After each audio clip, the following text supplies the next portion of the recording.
Thanks everyone for coming. We only have about a half hour here. The purpose of this clinic, most of you have had some experience doing three-person. We're trying to have a consistent approach to three-person in Board 12. Three-person is a system of officiating. It's not something that you have to play by ear. We want to be able for any official in Board 12, when they get on the court, what to expect their partners to do, to look, and the philosophies they're going to have when they officiate three-person basketball in Board 12. And basically what I'm offering is nothing that I personally am suggesting, but quite frankly what the National Federation of High Schools, as well as others who have talked and developed the three-person system, suggest is the most successful way to make the system work. Hopefully all of you have gotten this year. I thought it would be better to get the board members the officials manual that the Federation provides. Have most of you gotten that? That should have been distributed with your rules books. I encourage you to read that book, not only the diagrams, but also the philosophies that it talks about in officiating.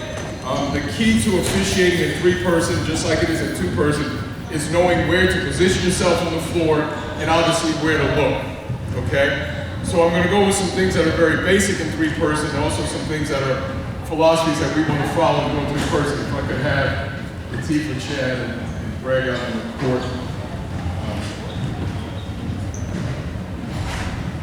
And put your shirt on, be ready. Take your jacket off. You guys, I want you all to get out of the positions. Let's start with where we stand doing a jump ball. And I know this may be something that you all are familiar with. But on a jump ball, we're assuming that this is table side. Or even before that, before the game starts, we line up with the center. Just put the ball. Let's talk about what we do during pregame, before the game starts. We're gonna have three officials, assuming the home bench is over here, away bench is over here. These officials will be assigned U1, U2, and R. Take advantage of this time before the game to look at the players, determine, look at their moves that they're practicing, give you some idea of who the shooters are, and get yourself in a frame of mind to take a look at elbows when players shoot, because that's what you want to look at when they shoot. At about the 14-minute mark, they'll come together, bring the captains, and eventually, go ahead, which we do. And each team will provide a captain. After the captain's meetings, usually the R will go over to the table. You want to do this again about the 14-minute mark, return, so that if there are any problems with the book, then obviously you can get those taken care of before the 10-minute mark, so you don't start off your game with any type of administrative technical fouls, okay? Make sure there are starters, they have starters in the book. All right, and then we line up for the jump ball. Our U2, our U1, the responsibility of U1 is to chop in the clock, also to call back a bad toss, all right? Look for players running onto the circle. They can run off the circle. They can't run onto the circle. At some point in time, start the jump, all right? And if the ball goes to this team going this way, then they will fall into place. The center official will always become the new trail. The ball is going that way, if the ball goes this way, it will become the trail that way. All right? So we have our initial setup for three-person officiating. One of the things I think we always get stuck on in three-person officiating, or in first officiating in general, is my primary, okay? And there are designated areas of primaries in three-person officiating. Do me a favor, Latifah, step off the court for 1 second. Chad, go over there. This is our normal setup for two-person officiating, correct? This is what we would set up if we had two officials. And when we look at the primary coverage areas for two-person officiating, this lane is given the total responsibility of the lead official. Foul line extended, all of this area. Everything else goes to the trail. The idea of that basically gives a lot of responsibility to where the ball is to the lead official. So what was decided, or what was supposedly the improvement in three-person officiating? Latifah return. So now they bring a C in, and now they divide up this lane. There's still a two-person game going on between the lead and the C, except now they divide this lane in half. Okay? So now Greg, as the C, has responsibility for this half of the lane. Everything from outside the free throw line to here. All right? Latifah would have the remaining area here, including outside the three-point line, and the lead suddenly now only has half of the paint to officiate. Okay? That's a big advantage, obviously, in trying to officiate here, in officiating this way, because you've divided responsibilities up in thirds. Does that mean that you don't call outside your area? Not necessarily. Does it mean, do you officiate where the ball is? Not necessarily in three-person officiating. In all of officiating, you want to officiate matchups. Matchups in your area are what you want to officiate. Okay? So let's take the lead first. The lead obviously is going to, when you initially set up, Chad, where's your focus? The lane. Half the lane. Any matchups that are occurring in here. Latifah in the trail will assist him with matchups on this side. This is called the strong side. It's assumed here that the ball or the players or the majority of the matchups will be in this area. So you have two officials refereeing that area. Meantime, Greg, as the C official, has the weak side. Okay? It's assumed again that there are not matchups in this area, or not a number of matchups where he would need assistance from the lead to help him officiate those matchups. Okay? So again, when you're in the lead, Chad wants to concentrate on this area. He wants to avoid trying to call from the paint. When there are plays in the lane, generally we want to give the lead the first opportunity to officiate that play. All right? The main thing we want to worry about is when there are drives to the paint and there is a crash in the paint. What do we want to avoid? We want to avoid having what we commonly call a large. The way to do that is Chad will concentrate on defensive players in his area. Greg, on the other hand, will concentrate on secondary defenders that may come into the area to affect that play. Okay? The fact that the ball is over here or over there doesn't necessarily mean that Chad is going to have the first look at any block charge play. If the block charge play, or if the play comes from a one-on-one matchup from the C side, then the C will take that play all the way to the paint. The assumption is that a C can handle a one-on-one matchup. So if you have a defender and an offensive player and the drive goes to that, the C is going to take that. That's different than what we have in a two-person game, because the lead would assumedly take that entire play, even though it's coming from across the paint. The idea is not to have Chad blow across the paint.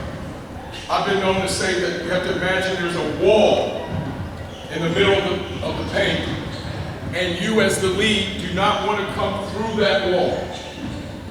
However, one-on-one matchup, the initial defender is beaten, a secondary defender comes from Chad's area and crosses over to here. Who has the best look at determining whether or not that defender was legal? The lead. Okay? So, in that situation, Chad would still work in his area. He does not want to look at the ball. The ball originates from over there. He's watching the play here. If you have both the C and the lead looking at the ball, no one sees the secondary defender. If that were to happen, Option one, option two, maybe the trail might want to come in and help on that play. Where you have two bodies down in the paint, no whistle here, no whistle there. It's a save the day call as opposed to save the play. You have two bodies on the floor, we need a whistle. Again, notice the cadence of the whistle. C takes that drive all the way. Secondary defender takes that. If neither of them have a whistle, then the trail can come help.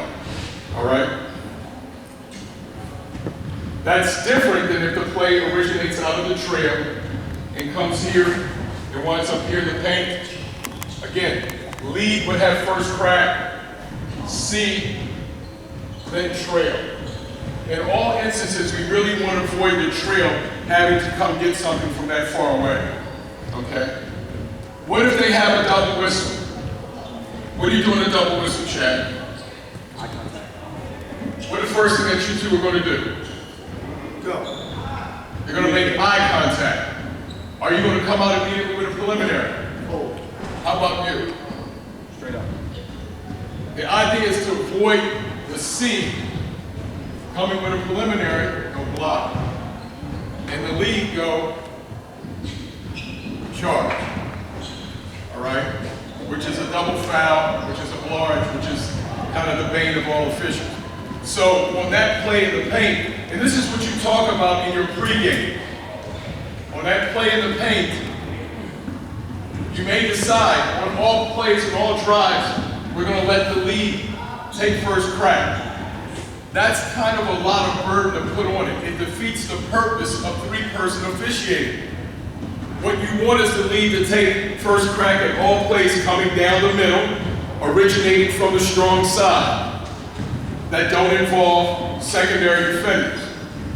As opposed to on the C side, if it's a one-on-one matchup, then we're going to let the C take first crack at it. It's a difference in what you want to do. In either case, if there is a double whistle, you both want to hold, make eye contact, and then decide who takes the call, Chad. How do you decide? Look, just a second. Go. Boom. Chad will take it. Also because Chad's the better referee. Okay. All right. Just kidding. All right. Oftentimes, the other decision you want to make is, again, if the play does occur here, involves a one-on-one matchup, whose area is this? The C's area. We want to make sure we have whistles coming from the official whose primary area it is. They may not take the call, but they need to have a whistle. Okay? All right. So again, that's the lead. What type of whistle do you generally want to have in the lead? A patient whistle. Let plays start, develop, and finish as they come to you in the lead.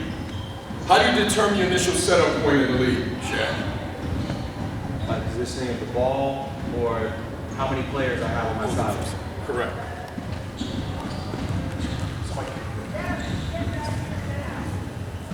So Chad, if you find if your initial setup point is there, the ball is here, where will you move? I would go as wide as the ball. Exactly. Ball moves here. Ball moves back. What are you focusing? Are you looking at the ball? I'm aware of the ball. Aware. The ball tells you where to move, not where to look. Okay? So understand your position in the lead, you want to always mirror the ball. Eventually the ball comes over here and settles over here, then we have what? Then we have a rotation. We have a rotation. Right? So the lead would initiate a rotation. All right? The ball comes here. Go back to here. Positioning from the C. Your initial position set up in the C. Foul line extended. If you're on this side, left foot, turn. This is your area. All right? We don't need to be off the floor. We don't need to be high at the foul line. I initially try to put my foot again, foul line extended, right here, and look here because that's your area. All right? You can turn, actually look at the area. Because the ball, once the ball gets here, all right, if you have to ref this area as the C, and there are matchups and the ball is here, you can open up. Now, if there are multiple matchups coming here and here, the C can initiate a rotation. Okay? Go back again, Chad. Let's say the ball is settled right here. If you could come right here. And you have a nice open look on a defender and offensive player. There's now players coming over to this side. Chad rotates. As C, one of the older philosophies, or what we used to always say, was immediately come and get ball side. Okay?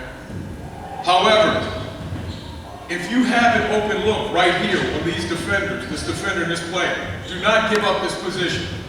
Maintain this position until the ball moves. If the ball comes this way, boom. All right? Now you can move and you've completed the rotation. All right? All right. Let's go back again, Chad. Movement from the trail, Latifah. Where do you initially set up in the trail? When do you move from the trail? Can I get the ball again? What do we try to do in the trail as far as our position?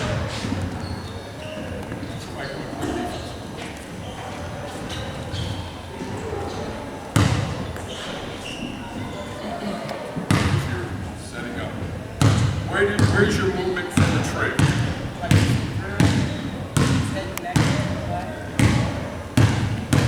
Notice that movement right there. What is she keeping? An open angle between the defender and the offensive player.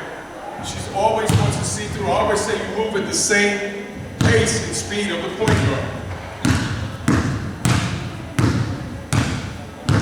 Staying connected to the play, stepping down with the play. At what point in time do you relinquish this play? Right now. Okay, foul line extended is a point at which you want to relinquish that play. That doesn't mean you stop refereeing in the trail. All right, you notice where her positioning is. It started here.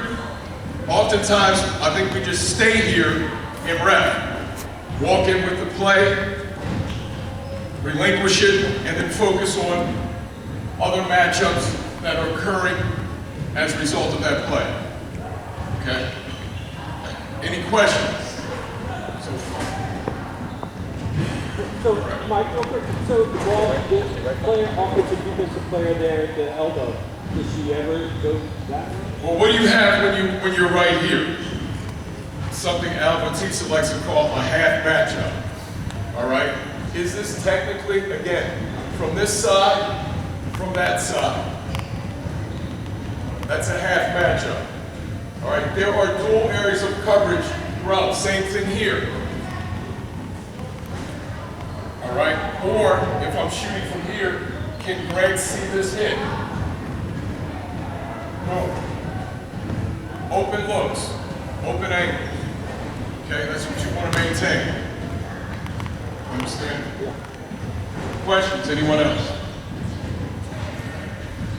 Let's set up for a little bit now. In Board 12, if we could go over a little bit about the switching, okay? We will have long switches in Board 12, folks, okay? We're going to switch on every foul, all right? And if the ball is staying in the front court, it's a little bit easier. If we have a foul in the front court from the trail, the trail's going to do what? Turn. Tape is right there. Turn and report. Report, ball will either be put in play or they shoot free throws. Pretty simple, okay?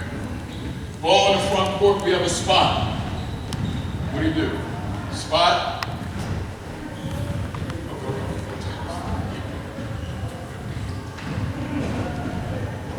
All right. Okay. Lead. Let's go back over some of our original positions so everybody sees.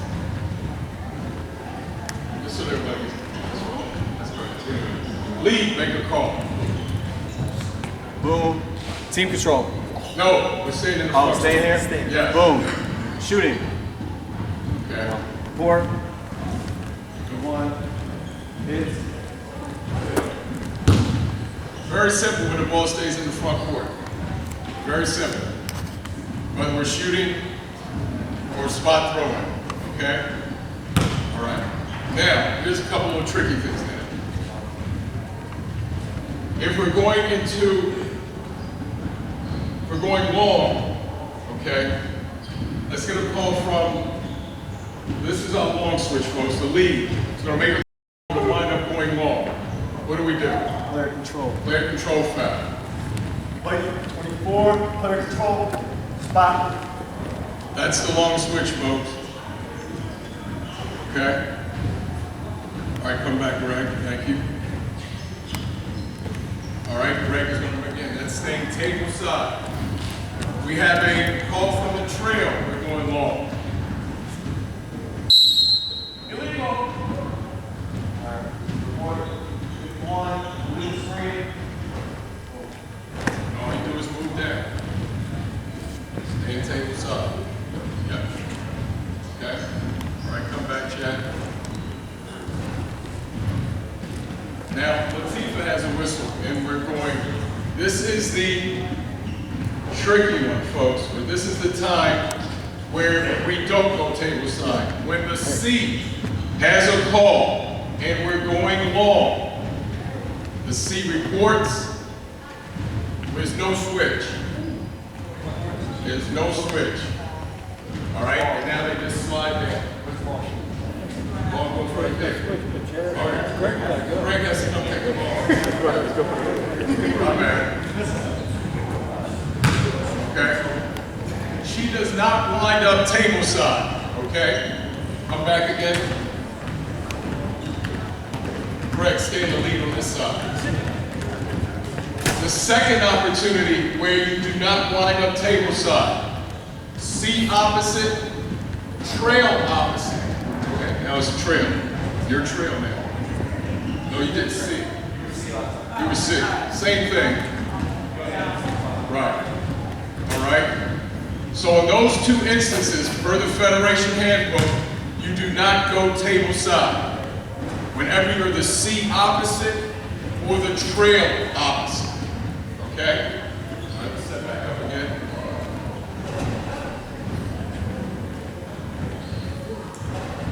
Now, lead opposite makes a call, and we're going to go long. Now what do we do? Player control. All right? Got it? Table side. All right? Set up again. Yes. Make a call for that. We already did that. All right? So there's the two instances where you do not wind up table side in table side mechanics. Any questions? Any questions? Yes.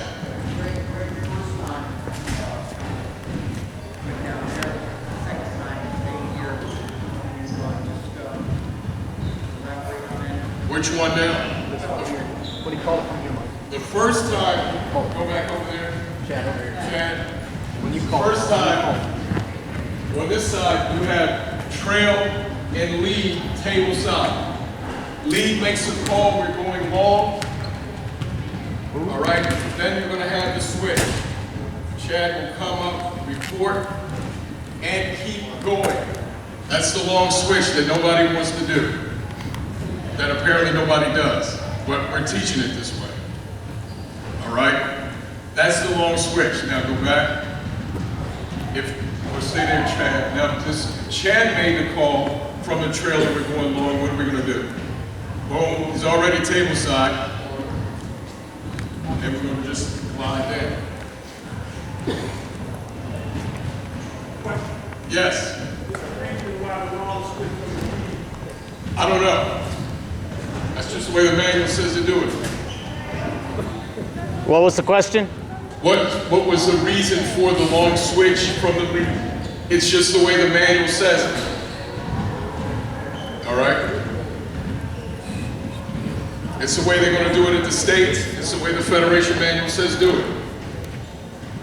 All right? If you ask me philosophically what I think it allows, if you're the lead there and you just made a block charge play, you get to be the lead down there, and you can make the same call down there. All right?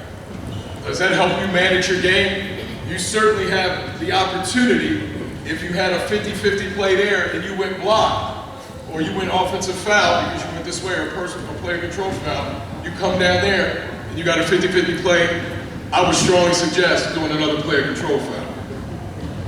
If it's a 50-50 play. And that's what it gives the lead the opportunity to do. Okay? Any other questions about our switches?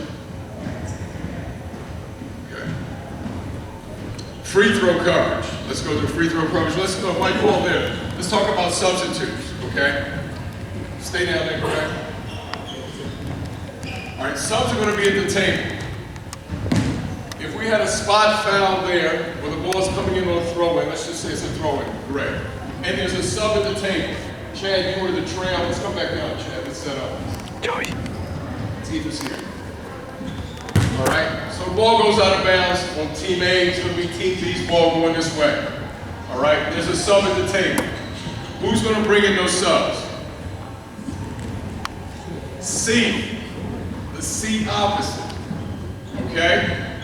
Now, if the C doesn't see it, Chad, you may do what? Blow your whistle, pass it off. Do not stop there as trail becoming new lead to bring in the subs. Players are going to be running by. Okay? And what you want to do as bringing in the subs, notice her hand is to the player with the ball. Do not put your hand up to the table. Subs coming in. Clock is already stopped. The idea of this hand is to say, hey, Greg, hold up. Wait a minute. I got subs. Don't stay back here. Come here if you can, in the middle of the floor. All right? Make sure your partners can see you. All right? That's during transition. Come back, Chad. All right? First free throw, on a free throw, there's a sub at the table. Chad will bring that sub in, okay? That's different once we're set up, all right? Areas of coverage on a free throw. Everybody knows our areas of coverage on three-man. Different than two as far as the lead and the C. The trail has what, Chad? Everything, all right? Come up here if you have to ref this year with the new rule or the release. We're going to see a lot more opportunity for rough play, for immediate play, trying to get into the lane to get the ball. You have to ref this play from the C, all right? You want to use the hand nearest the shooter to do your count. You have players on this side, the first player here, these last two, whatever one it is. All right, no, I shouldn't say it. All right, you have, because I get mixed up. Yeah, first one here, these two. All right, Greg is going to have these two, that first one there, and these two, okay? Ref that play, folks, this year, all right? Do not take that time off, all right? It's going to be different this year on the release, okay? All right, questions about subs, all right?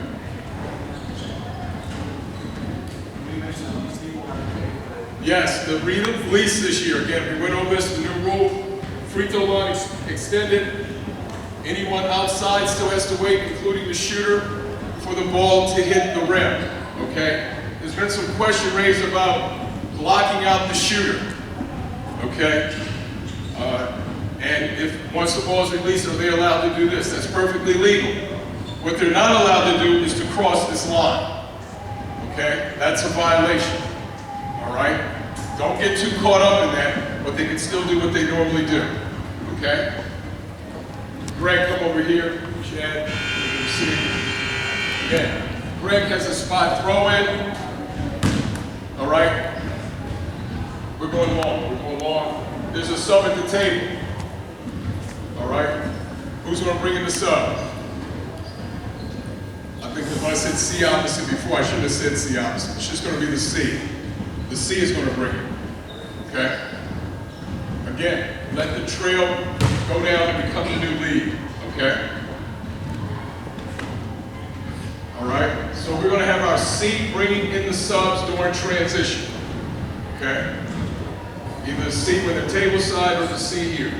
If the C doesn't see it, trail can toot the whistle, pass it off to the C, okay? All right, 3-point coverage, all right? This year, if you all were at the clinic, Al Batista, generally our lead is supposed to referee from the 3-point line in this half of the lane. Al Batista is authorized the lead to referee the play right here, all right? Which makes a lot of sense that I'm standing here and I'm not refereeing this play, but I'm leaving the officials 28 feet away. What you want to do, that does not relieve you of your obligations for matchups here, but you want to open up and help with this play. When that happens, C has to come help. If the play is totally here, the lead, the trail's going to have to come look in the paint. All right, we don't need 2 officials now officiating this play, leaving everything to the C, okay?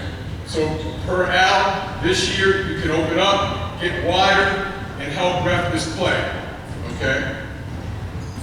All right?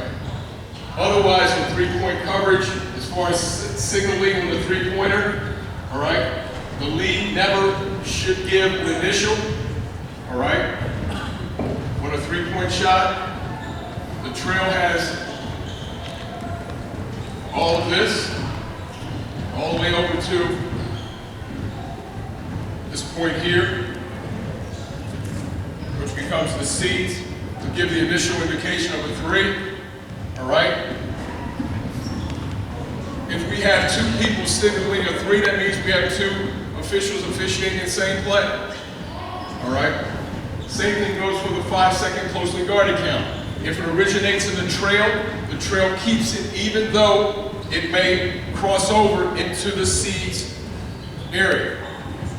All right, we don't want 2 officials with the same closely guarded count. We don't want 2 officials going up for 3, okay? Questions? Yes? We were told where the lead were officials, it's very right on the trail.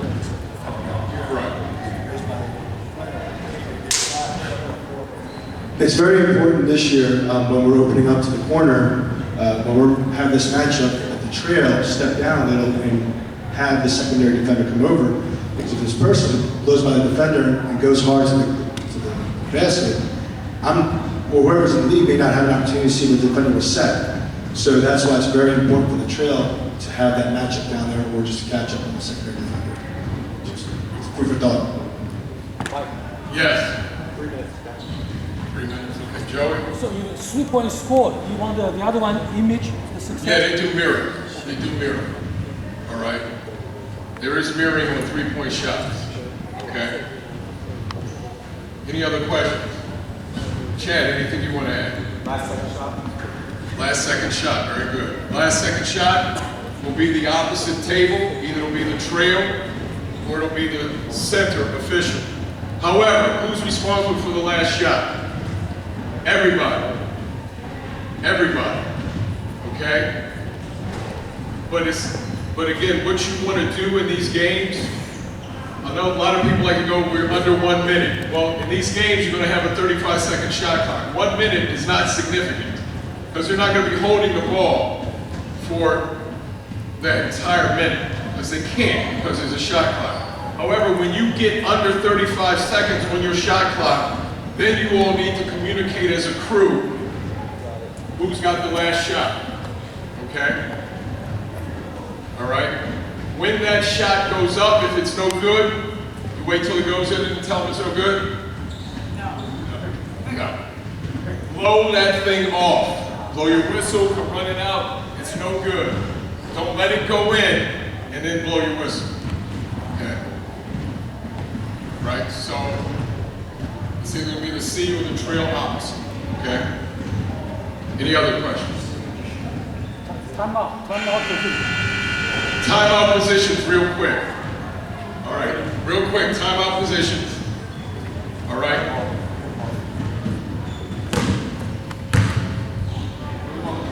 "60-second. If you're the administrating official, you stay with the ball. Okay? All right? If the ball is going to be put in place here, before the timeout, Greg was going to bring in the ball. So Greg stays with the ball. All right? Whoever was going to wind up in the trail goes, and whoever's going to be in the seat stays here. All right? 60 seconds. You want a 30-second timeout? And folks, go to your positions during timeout. It looks professional. Do not wander around. Do not chat. All right, if it's the last 30 seconds or you want to get together because it's the last minute or two or there's something new going on, come together briefly and talk as a crew. But there's nothing that looks better than going to your spots and waiting for play to resume. All right, after play resumes, they return to their regular positions on the floor. Okay?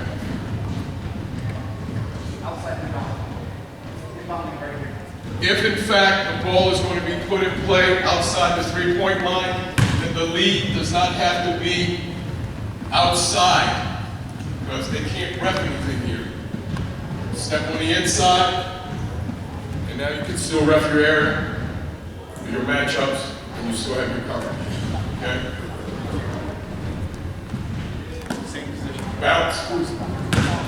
Bounce. Hey, last thing, when we inbound, she would chop the clock to it. She mirrors the chopping of the clock. You want to give her the count? As long as one of you have it. Communicate. So you take the clock while I do the count. Just communicate when you're in that kind of dead zone. Okay? Anything else, Chad? Latifah?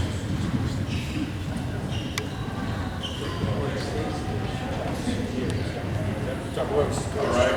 We're going to go watch Chad, Latifah, and Greg do a game. One of the things I asked them to work on this year is to make sure you get underneath shooters. All right? And you will see them literally underneath shooters to ref shots, outside shots. It's the only way you can get a good angle on it. Any other questions? Yes?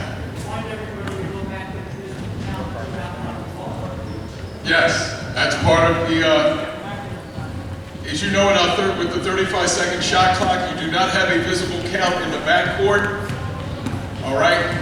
The game clock, if it's from a dead ball, the game clock and the shot clock both start when the ball is legally touched. It does not have to be possessed. This is only in shot clock games, folks. All right? In your other games, you still have to have a visible count once the ball is possessed. But with the shot clock, you're allowed to rely upon the shot clock. When it says 25, if that ball is still in the backcourt or that ball is still in the air, it is a violation. And all you have to do is point to the shot clock. Okay? When the shot clock is off, at the end of a quarter, into the half, now you have to give a visible count. So if the shot clock is 34 below, you have to do a visible count. All right? Any other questions? Yes?